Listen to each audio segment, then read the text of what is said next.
So first, let's talk about some of the benefits. Now, whether you're diabetic or whether you're not, these are benefits that you will achieve if you control really well your blood glucose.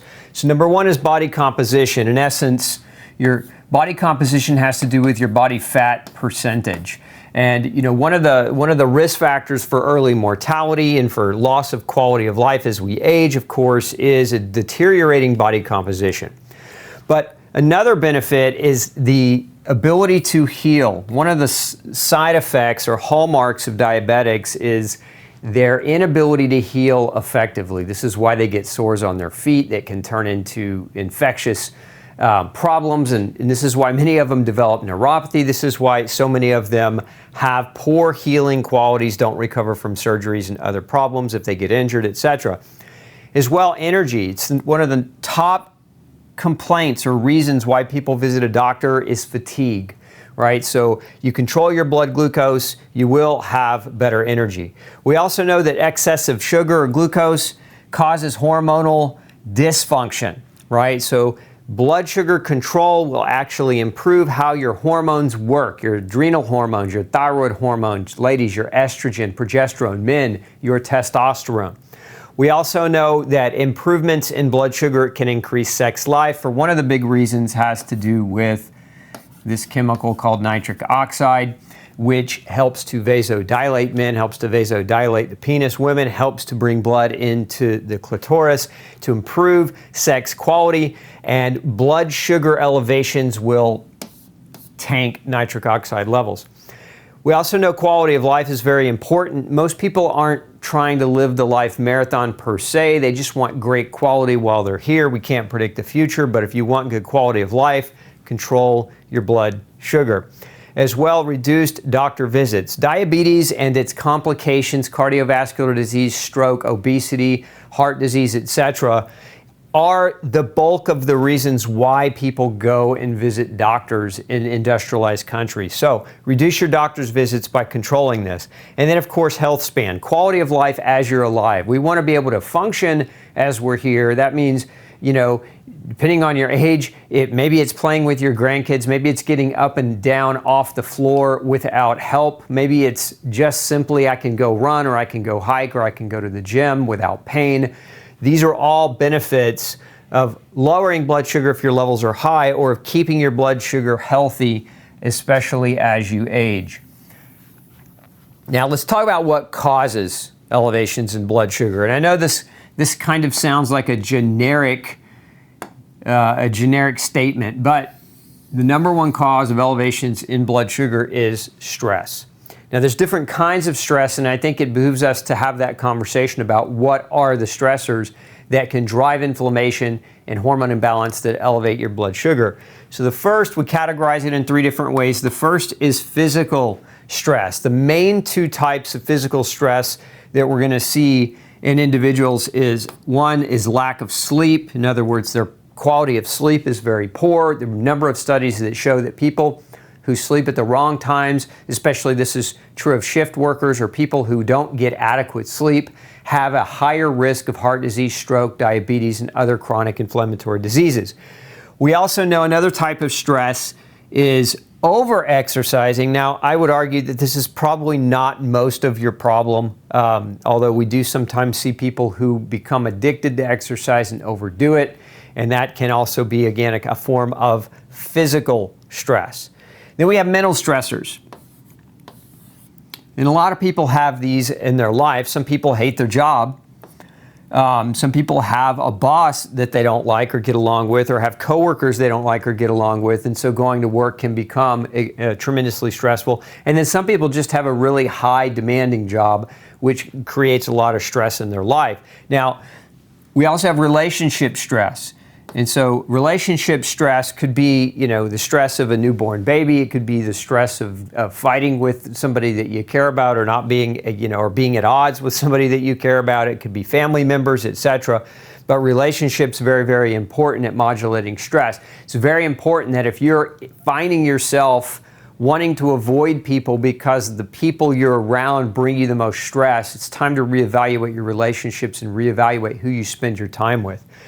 And then finances. This is especially true in today's day and age with that hidden tax of inflation that we're seeing right now. But financial stress, is huge. And many people are struggling. We talk about eating organic and we talk about exercising and gym memberships, and all these things cost money, right? And so financial stress can be a huge burden as the cost of living continues to rise. So these things, for the most part, can be controlled if we develop strategies around them. But you have to think about them and not ignore them. I think where most people fail is they just, it's the proverbial sweep this stuff under the rug and out of sight, out of mind, and fail to address these issues. But the only way you're going to achieve change in these types of stresses is by identifying them, number one, and then number two, trying to create or develop a strategy around how to deal with them appropriately. And then we come to the third stress, which is the one that we're going to spend a lot of time today on, and that's the chemical stress. Chemical stress can come from foods, it can come from behaviors, and it can come from the environment directly. And so, as an example, food-based stress, we're fairly certain that packaged processed foods are bad for your blood sugar, right? We know, especially, there have been studies where when you ultra-process a food versus eating the food whole, you actually will drive up blood sugar eating the ultra-processed version, but not eating the whole foods version. So ultra-processing of foods can affect blood sugar, but then so too can just foods. One man's food is another man's poison.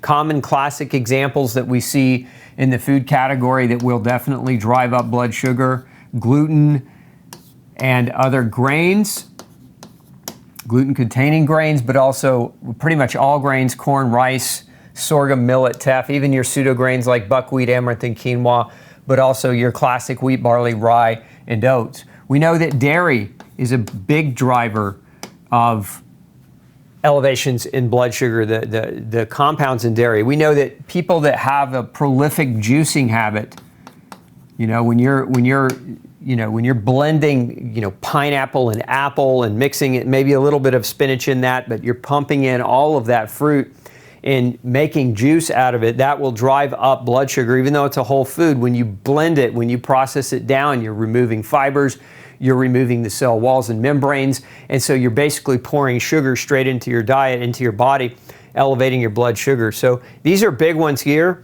Gluten, dairy, and then just juicing. Aside from that, ultra-processed foods are big in that department. We also know behaviors can create or can contribute to chemical stressors. And so behaviors, for a lot of folks, these types of behaviors would be: what do you use for your soap, for your lotion, for your shampoo? What are you using as hair products? Many of these chemicals are what we know to be endocrine disrupting chemicals. And what they disrupt, endocrine, has to do with your hormones, and endocrine disrupting chemicals can affect your insulin, can affect your testosterone, can affect your estrogen. So there are, a number of compounds that we, through our choices, through our behaviors on a daily basis, expose ourselves to that can cause endocrine disruption that would lead to elevations in blood sugar.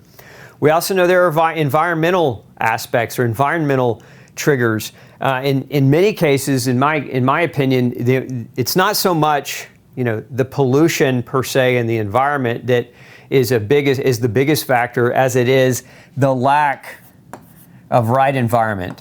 And so the perfect example here would be sunshine. One of the freest forms and most powerful forms of medicine that can affect your blood sugar, that can affect your muscle mass, that can affect your energy, is whether or not you get adequate sunshine. It's such an important thing to do, but most people spend the vast majority of their days inside. Even if you have windows that allow sunlight into the home or into your office space, those windows have special glass coatings that block the power of the sunlight to come in and really amplify your health. And so a lot of people's, again, environmental issue is not so much what they're being exposed to environmentally, although that can also be true too. We're exposed to heavy metals and toxic metals and environmental pollutants and plastics, microplastics, among other things. But we also have this choice to enhance our environments through our behavior. So lack of sunshine, lack of connection with nature, these are very, very big ones because these drive the power of our mitochondria to generate energy. And in order to generate that energy, we use glucose. So if we're talking about blood sugar, remember what glucose is. Glucose is blood sugar. And the way we break blood sugar down, in a large aspect of how we do that, is through sunshine. Sunshine helps us do that. So does grounding or connecting with nature. So does the right foods. And so does what food provides. And that's really also what I want to talk about today. We'll get into that here a little bit more detail in just a minute.